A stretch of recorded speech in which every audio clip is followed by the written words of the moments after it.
औज़ुबिल्लाहिमिनश्शैतानिर्रजीम बिस्मिल्लाहिर्रहमानिर्रहीम। अस्सलाम वालेकुम माय स्टूडेंट्स।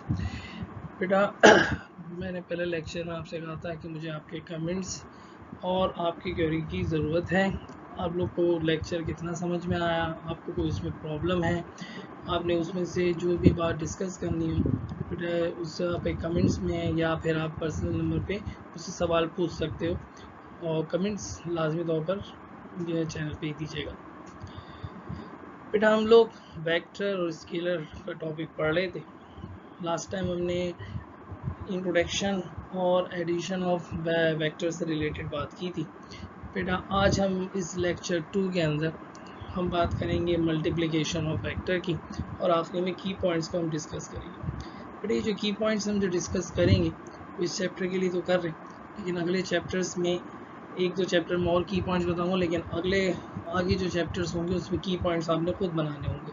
ठीक है बेटा, कोशिश करो कि लेक्चर को गौर से सुनो और उसमें जो बातें बताई जा रही हैं उसको आप लाजमी तौर पर नोट भी करो। बेटा मल्टीप्लिकेशन ऑफ वेक्टर अपने रिजल्ट के एतबार से दो टाइप्स की होती है। बेटा एक को हम स्केलर प्रोडक्ट कहते हैं और दूसरे को हम वेक्टर प्रोडक्ट कहते हैं। Scalar product, if you multiply two vector their answer is scalar quantity। अगर आप दो वेक्टरों को मल्टीप्लाई करो और उनका आंसर स्केलर आ जाए तो ऐसी मल्टीप्लिकेशन को हम कहते हैं स्केलर प्रोडक्ट। बेटा स्केलर प्रोडक्ट को हम डॉट के सिंबल से रिप्रेजेंट करते हैं, इस वजह से इसको हम डॉट प्रोडक्ट भी कहते हैं। यानी दो वेक्टरों को मल्टीप्लाई करें, एग्जाम्पल अगर मैं फोर्स और डिस्प्लेसमेंट दो वेक्टर हैं इनका प्रोडक्ट लूँ तो बेटा रिजल्ट में हमारे पास वर्क आता है और वर्क ऐसी क्वांटिटी बेटा स्केलर क्वांटिटी है। स्केलर प्रोडक्ट का जो फॉर्मूला होता है ए डॉट बी, अगर फर्ज करें दो वेक्टर है ए और बी और उनके दरमियान मिनिमम एंगल थीटा है तो बेटा फॉर्मूला क्या बनेगा ए बी कॉस थीटा। अब सवाल जहन में ये आता है कि हमने यहाँ पे कॉस थीटा ही क्यों यूज़ किया है, why we use cos theta in dot product और स्केलर प्रोडक्ट।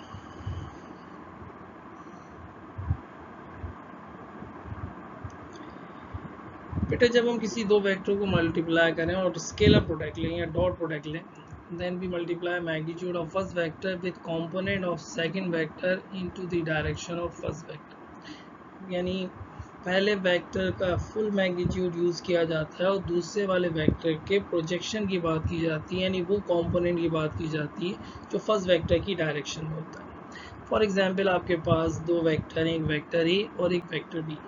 बेटा ऑर्डर के एतबार से वेक्टर ए पहले लिखा है तो वेक्टर ए का फुल मैग्नीट्यूड यूज़ करेंगे, जबकि वेक्टर बी का कंपोनेंट लेंगे जो फर्स्ट वेक्टर यानी ए की डायरेक्शन में होगा। बेटा ग्रीन कलर की लाइन वेक्टर ए को रिप्रेजेंट कर रही है और ब्लू कलर की लाइन वेक्टर बी को रिप्रेजेंट कर रही है।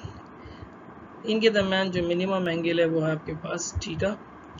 बेटा आप वेक्टर बी को कंपोनेंट्स में रिजॉल्व करोगे, वेक्टर बी के दो कंपोनेंट्स हैं बेटा, ये डॉटेड लाइन वेक्टर ए के परपेंडिकुलर है जबकि ये ब्लू कलर की line along the direction of vector ए। बेटा अगर मैं ट्रिग्नोमेट्रिक रेशियो देखूं तो डॉटेड लाइन परपेंडिकुलर और परपेंडिकुलर के साथ हम साइन लिखते हैं, तो बी का एक कंपोनेंट बी कॉस थीटा और दूसरा कंपोनेंट बी साइन थीटा। हम यहाँ पर ए डॉट बी जब लेते हैं तो प्रोजेक्शन ऑफ वेक्टर बी लेंगे जो किसकी डायरेक्शन में होगा, फर्स्ट वेक्टर की डायरेक्शन में होगा। बी ऑफ ए किसके बराबर हो जाएगा, बी कॉस थीटा। अगर ऑर्डर के एतबार से बी पहले लिखा होता और ए बाद में लिखा होता तो बेटा हम बी का फुल मैग्नीट्यूड लेते और ए का कंपोनेंट बनाते किसकी डायरेक्शन में, बी की डायरेक्शन में। तो बेटा ए डॉट बी का फॉर्मूला क्या बन गया, ए बी कॉस थीटा।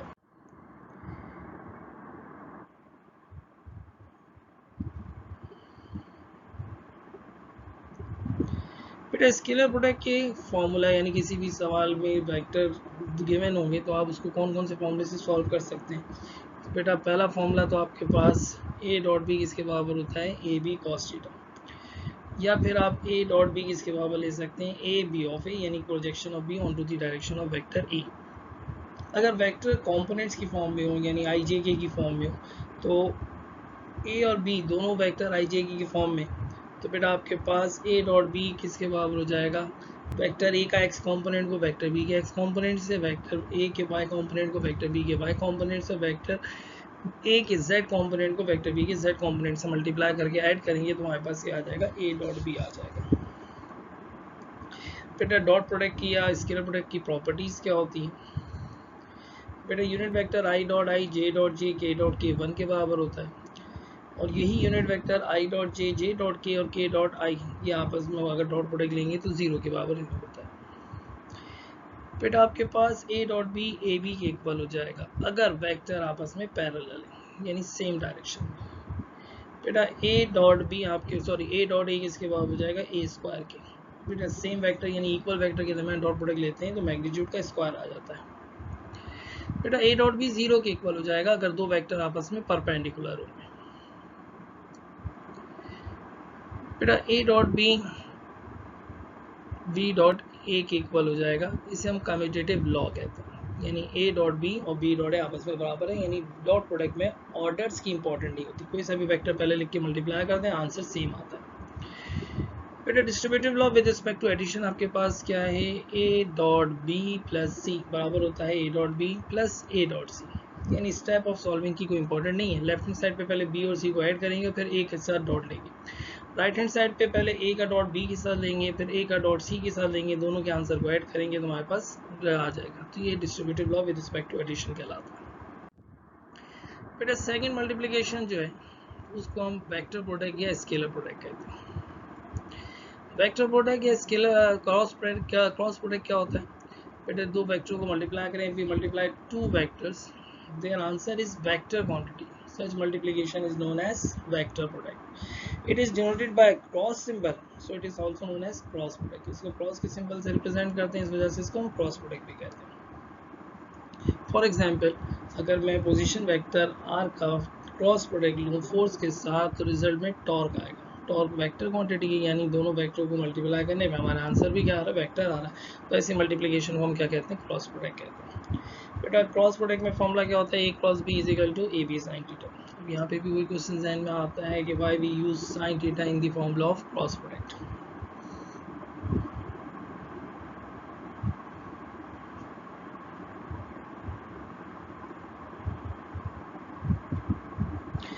बेटा इसके लिए हम ये कहते हैं कि जब हम दो वेक्टरों के दरमियान क्रॉस प्रोडक्ट लेते हैं तो जैसे हम डॉट प्रोडक्ट में कंपोनेंट लेते थे जो फर्स्ट वेक्टर की डायरेक्शन में होता था, अब यहाँ पे हम वो कंपोनेंट लेंगे जो फर्स्ट वेक्टर के परपेंडिकुलर होगा।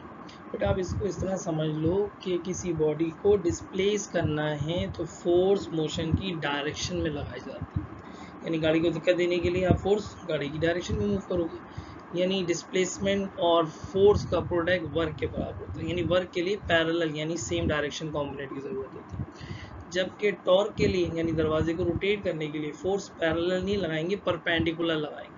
जब किसी जगह पे परपेंडिकुलर कंपोनेंट्स की बात की जाए तो वहाँ पर हम क्या यूज़ करते हैं, क्रॉस यूज़ कर रहे होते हैं। तो बेटा जब भी दो वेक्टरों के दरमियान क्रॉस प्रोडक्ट लोगे तो हम बेटा परपेंडिकुलर कंपोनेंट की बात करते हैं। For example A cross B is equal to A B P, B P के हमने यहाँ परपेंडिकुलर कंपोनेंट्स की बात की है। यहाँ पर आपके पास ग्रीन कलर की लाइन वेक्टर ए को रिप्रेजेंट कर रही है, ब्लू कलर की लाइन वेक्टर बी को रिप्रेजेंट कर रही है। बेटा हम वेक्टर बी को कंपोनेंट में रिजॉल्व कर रहे हैं, ये डॉटेड लाइन ए के परपेंडिकुलर है, इसको बी पी कहेंगे, जबकि ये आपके पास थिक लाइन जो है वो वेक्टर बी का वो कंपोनेंट जो ए की डायरेक्शन है, तो बी पी किसके बाद हो जाएगा, बेटा बी पी साइन थीटा के इक्वल हो जाएगा, तो A cross B is equal to A B sine theta के इक्वल आ जाएगा।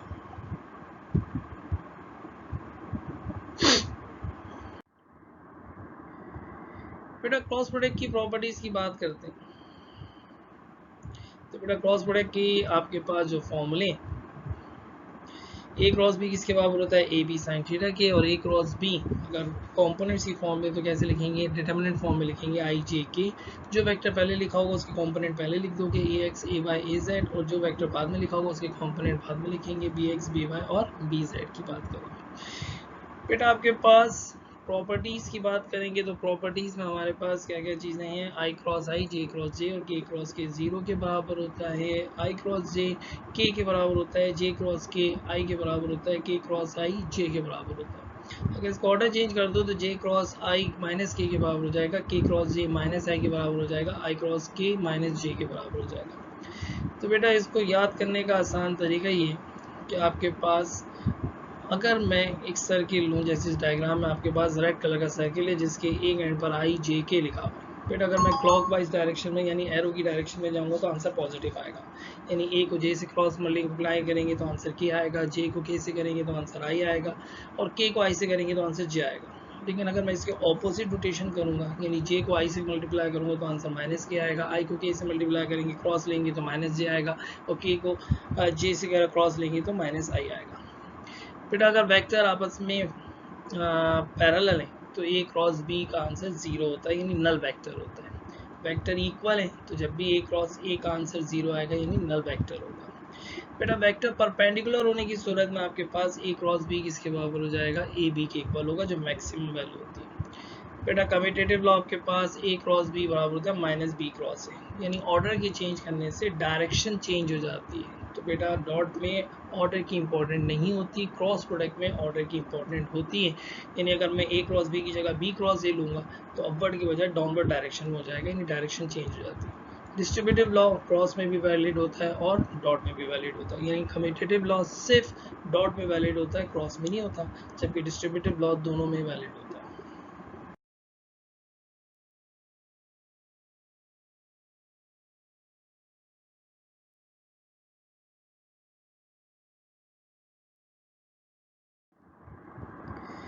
कह रहा है calculate the projection of vector on to the direction of vector.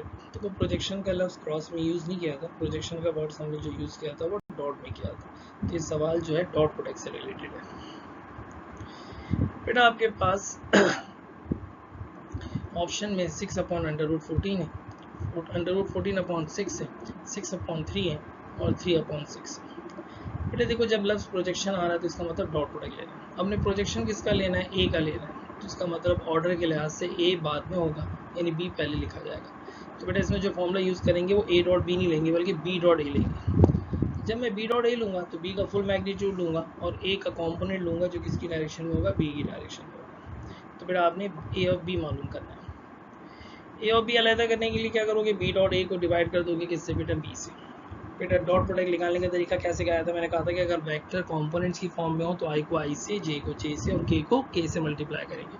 तो फिर जब बी डॉट ए लोगे तो 3 को 2 से मल्टीप्लाई करेंगे तो आपके पास 6 आ जाएगा, 2 को 1 से मल्टीप्लाई करेंगे तो आपके पास 2 आ जाएगा, और +1 को -2 से मल्टीप्लाई करेंगे तो आपके पास -2 आएगा। बेटा देखो आप देख रहे होगे ए वेक्टर का आई के साथ 3 लिखा हुआ और बी वेक्टर के आई के साथ 2 लिखा हुआ, तो 3 × 2 6, ए के जे के साथ 2 लिखा हुआ और बी के जे के साथ 1 लिखा हुआ, तो 2 × 1 1 और सॉरी 2 के इक्वल है, और ए के साथ 1 लिखा हुआ और बी के साथ -2 लिखा हुआ है, तो +1 × -2 -2 आ जाएगा।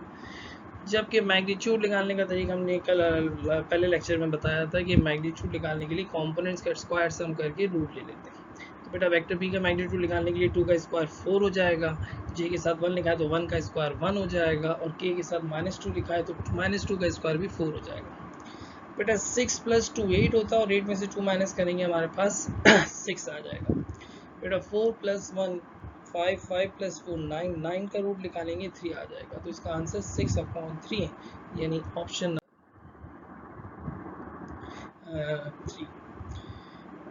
बेटा calculate the value of P when A and B are orthogonal। बेटा ऑर्थोगोनल का मतलब क्या होता है, परपेंडिकुलर होता है। बेटा इस सवाल को आप क्रॉस से भी कर सकते हो, डॉट से भी कर सकते हो, लेकिन क्रॉस के अंदर परपेंडिकुलर का आंसर 0 नहीं आता। जब क्रॉस में दो वेक्टर जो परपेंडिकुलर होते हैं उनका ए क्रॉस बी आंसर 0 नहीं होता। डॉट में दो वेक्टर जो परपेंडिकुलर उनका ए डॉट बी आएगा 0। तो इसका मतलब आपको डॉट आसानी से सॉल्व हो जाएगा, उसकी एक साइड पर 0 आ रहा होगा।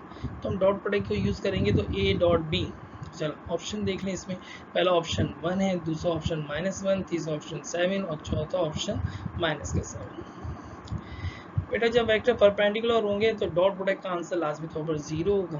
बेटा अभी डॉट प्रोडक्ट लेने के लिए मैंने कहा था कि वेक्टर कंपोनेंट की फॉर्म में तो आई को आई से, जे को जे से, ए के आई के साथ 2 लिखा हुआ है और जे के आई बी के आई के साथ -p लिखा हुआ है, तो 2 को -p से मल्टीप्लाई करेंगे तो -2p हो जाएगा। ए के जे के साथ 4 लिखा हुआ है, बी के जे के साथ 2 लिखा हुआ है, 4 को 2 से मल्टीप्लाई करेंगे 8 हो जाएगा, ए के साथ -3 और बी के साथ -2 है, तो -+3 2 6 हो जाएगा। इक्वेशन की दूसरी साइड पर 0 मौजूद है। बेटा 8 और 6 14 होता है, -2p दूसरी साइड जाके क्या हो जाएगा, +2p हो जाएगा। बेटा हमें p की वैल्यू निकालनी है, p के साथ 2 मल्टीप्लाई कर रहा है तो अगेंस्ट साइड चेंज करने को डिवाइड करेगा, तो 14 डिवाइडेड बाई 2 7 के इक्वल है। हमारा आंसर जो होगा +7 होगा। बेटा नेक्स्ट क्वेश्चन में कह रहा है if a and b represent the sides of triangle calculate the area of triangle। बेटा ट्राइंगल का एरिया क्रॉस प्रोडक्ट के मैग्नीट्यूड की हाफ वैल्यू के इक्वल होता है। इसका मतलब ये सवाल क्रॉस प्रोडक्ट की मदद से होगा। आपके पास दो वेक्टर हैं, a 6 सेंटीमीटर है, b 12 सेंटीमीटर है, इनके दरमियान मिनिमम एंगल बेटा थीटा 30 है। आपसे कह रहा है कि एरिया ऑफ ट्राइंगल निकालना। बेटा एरिया ऑफ ट्राइंगल, अच्छा ऑप्शन यहाँ पर 72, 0, 18 और 36। बेटा एरिया ऑफ ट्राइंगल का फॉर्मूला होता है a क्रॉस b के मॉड की half value area of triangle की इक्वल होती है 1/2 a क्रॉस b मॉड। बेटा a क्रॉस b का मॉड किसके बराबर होता है, ए बी साइन थीटा की इक्वल होता है। a की वैल्यू आपके पास 6 है, b की वैल्यू 12 और थीटा 30 है। तो बेटा आप वैल्यू को रिप्लेस करोगे तो 6 मल्टीप्लाई बाई 12 साइन 30। बेटा 6 को 12 से मल्टीप्लाई करोगे तो 72 हो जाएगा और साइन 30 की वैल्यू 1/2 होती है। 72 को 2 से डिवाइड करें, आपके पास 36 आ जाएगा। 36 को 2 से डिवाइड करेंगे तो आंसर 18 आ रहा होगा। ठीक है बेटा, तो आपके पास आंसर 18 सेंटीमीटर स्क्वायर है, ऑप्शन नंबर।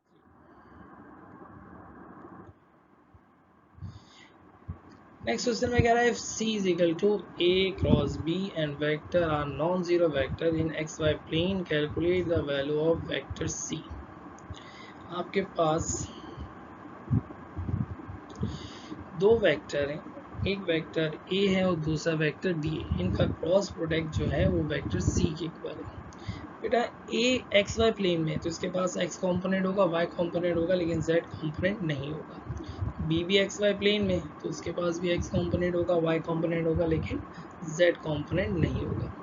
बेटा जब दो वेक्टरों के दरमियान क्रॉस प्रोडक्ट लेते हैं तो रिजल्टेंट हमेशा परपेंडिकुलर आता है। तो बेटा x और y के परपेंडिकुलर z होगा, यानी जो c होगा वो अलोंग z एक्सिस होगा और c की वैल्यू क्या हो जाएगी, सी जेड के। तो आंसर क्या हो जाएगा आपके पास, सी जेड की हो जाएगा। नेक्स्ट क्वेश्चन में कह रहा है if a is equal to 5 centimetre, theta 1 is equal to 120 degree, b is equal to 6 centimetre, theta 2 is equal to 90 centimetre 90 degree पे। a का एंगल 120 है, b का एंगल 90 डिग्री है। Calculate the dot product between the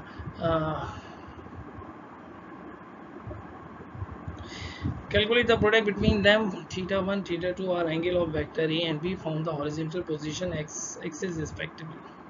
फिर आपके पास x axis ये black colour की line से रिप्रेजेंट किया जा रहा है। एक वेक्टर आपके पास a है, दूसरा वेक्टर b है। बेटा आपके पास a का एंगल थीटा 1 है, b का एंगल थीटा 2 है। बेटा इन दोनों के दरमियान जो एंगल निकालेंगे वो कैसे निकालेंगे, थीटा 1 में से थीटा 2 क्या करेंगे, माइनस कर देंगे। यानी रेड कलर की लाइन से ब्लैक कलर की लाइन तक का जो एंगल है वो थीटा 1 है और ग्रीन कलर की लाइन से लेकर ब्लैक कलर की लाइन तक का एंगल जो है थीटा 2 है। तो बेटा इन दोनों के दरमियान एंगल निकालने के लिए क्या करोगे, थीटा 1 में से थीटा 2 आप क्या करोगे, माइनस कर दोगे। 120 में से 90 माइनस करेंगे तो आपके पास 30 बचेगा। तो इनके दरमियान बनने वाला एंगल 30 है। तो बेटा हमें क्रॉस प्रोडक्ट यानी वेक्टर प्रोडक्ट कैलकुलेट करना है। तो बेटा a cross b is equal to A B sine theta के इक्वल हो जाएगा। a की वैल्यू आपके पास 5 सेंटीमीटर है, b की वैल्यू 6 सेंटीमीटर और एंगल आपके पास 30 है। तो बेटा 5 6 30 होता है, साइन 30 1/2 के इक्वल होता है। 30 को 1/2 से डिवाइड करेंगे तो आंसर 15 सेंटीमीटर स्क्वायर आ जाएगा। तो बेटा इनके दरमियान क्रॉस प्रोडक्ट का मैग्नीट्यूड 15 सेंटीमीटर स्क्वायर होगा।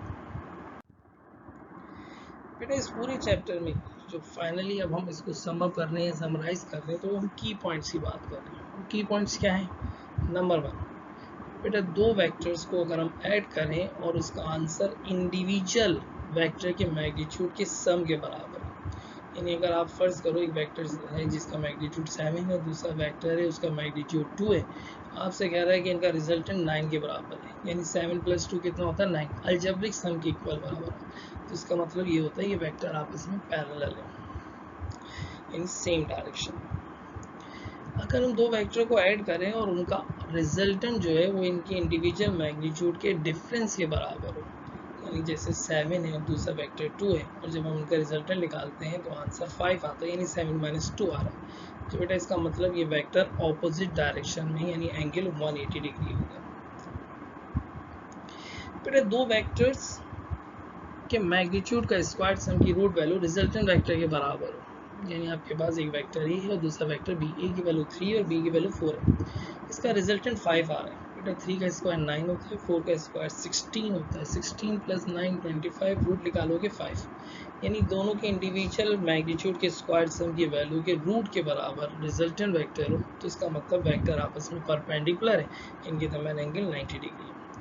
बेटा एडिशन में मैक्सिमम आंसर कब आता है? जब वेक्टर आपस में सेम डायरेक्शन में होते हैं, और मिनिमम आंसर कब आता है? जब वेक्टर आपस में ऑपोजिट डायरेक्शन में होते हैं। चौथा की पॉइंट या फैक्टर क्या है? बेटा आपके पास अगर वेक्टर के मैग्नीट्यूड सेम और उनका रिजल्टेंट भी सेम इक्वल इन मैग्नीट्यूड में आ जाए, तो इनका मतलब वेक्टर के दरमियान बनने वाला एंगल 120 डिग्री होगा। नेक्स्ट पॉइंट, बेटा आपके पास अगर सम ऑफ वेक्टर और डिफरेंस ऑफ वेक्टर आपस में इक्वल है, इससे भी उसी वक्त पॉसिबल है जब वेक्टर के दरमियान एंगल 90 डिग्री होगा, परपेंडिकुलर। नेक्स्ट पॉइंट, बेटा अगर आपके पास दो वेक्टरों के दरमियान क्रॉस प्रोडक्ट और डॉट प्रोडक्ट की वैल्यू सेम आ रही है, यानी a क्रॉस b और a डॉट b दोनों का आंसर सेम है, तो बेटा ये पॉसिबल कब होता है? जब इनके दरमियान बनने वाला एंगल 45 डिग्री हो। बेटा a डॉट b मैक्सिमम होगा, क्योंकि cos थीटा की वैल्यू मैक्सिमम कब होती है? जब 0 होगा, इसका मतलब जब वेक्टर सेम डायरेक्शन यानी पैरेलल होगी।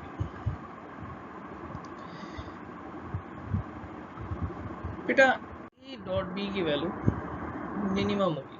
बेटा a डॉट b के फॉर्मूले में cos आता है, cos की वैल्यू मिनिमम 0 होती है, 90। इसका मतलब वेक्टर आपस में परपेंडिकुलर होने चाहिए, एंगल 90 डिग्री होगा, तो आपके पास a डॉट b की वैल्यू क्या आ रही होगी? मिनिमम आ रही होगी।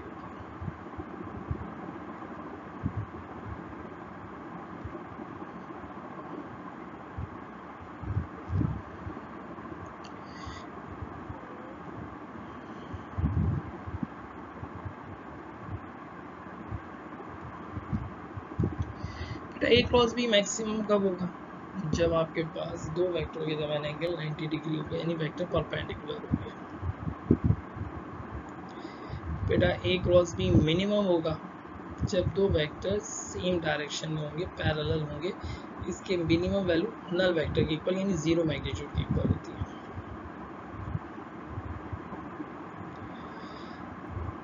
बेटा क्रॉस प्रोडक्ट के मैग्नीट्यूड की वैल्यू एरिया ऑफ पैरेललोग्राम की इक्वल होती है। If A and B are represented two sides of the parallelogram, the magnitude of their cross product is equal to the area of parallelogram.